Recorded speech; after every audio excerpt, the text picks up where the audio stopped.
Gordon.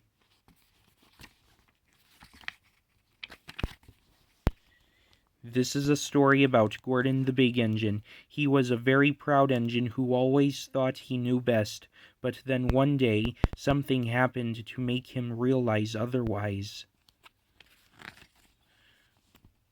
Gordon was always boasting and telling the other engines how to behave. One day, he was showing off to Edward. "You watch me this afternoon as I rush through with the express. That will be a splendid sight for you when you're shunting trucks."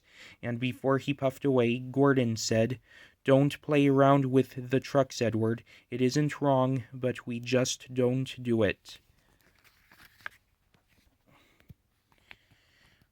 Edward ignored Gordon. It was fun playing with the trucks. He came up quietly behind them and gave them a push. Then he stopped suddenly, and the silly trucks bumped into each other. "Oh!" they cried. "Whatever is happening?" Edward played until there were no more trucks to move. Then he stopped to rest. Suddenly Edward heard a whistle. It was Gordon, and he was very cross. Instead of pulling nice, shiny coaches, he was pulling lots of dirty coal trucks. "A goods train," he grumbled. "The shame of it." Gordon went slowly past with the trucks clattering behind him. Edward laughed and went to find more trucks. But soon there was trouble. A porter came and spoke to Edward's driver. "Gordon can't get up the hill," he said. "Will you take Edward to push him, please?" Edward found Gordon halfway up the hill. His driver was very cross with him. "You are not trying," he shouted at Gordon. "I can't do it," replied Gordon. "The silly coal trucks are holding me back." Edward came up behind Gordon's brake van, ready to push.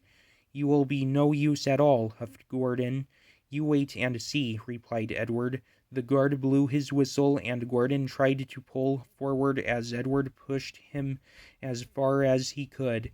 "I can't do it, I can't do it, I can't do it," puffed Gordon.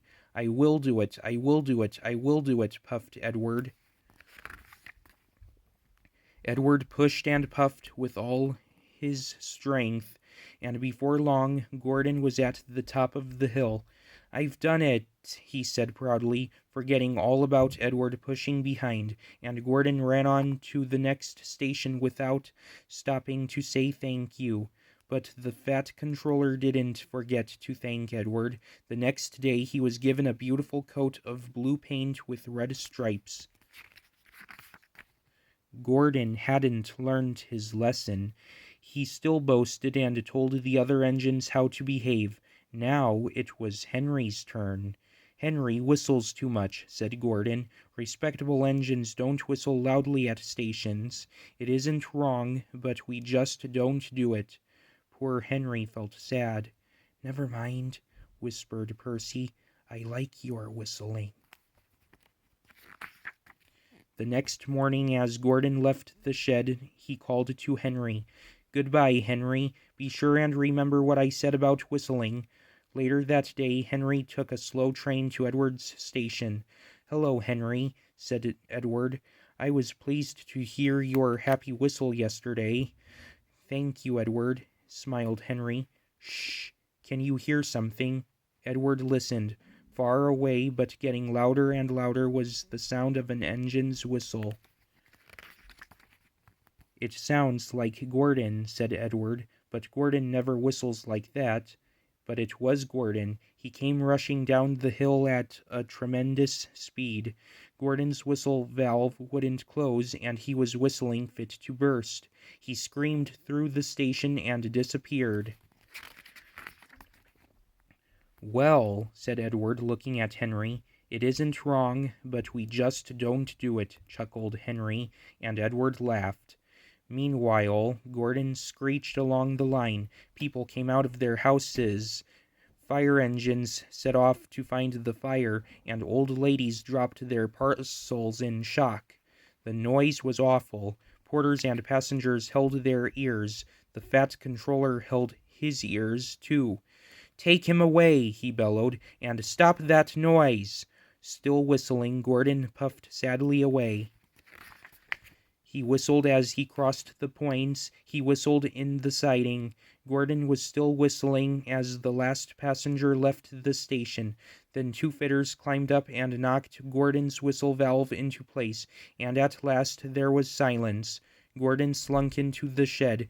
He was very glad it was empty. He didn't want anyone to make fun of him.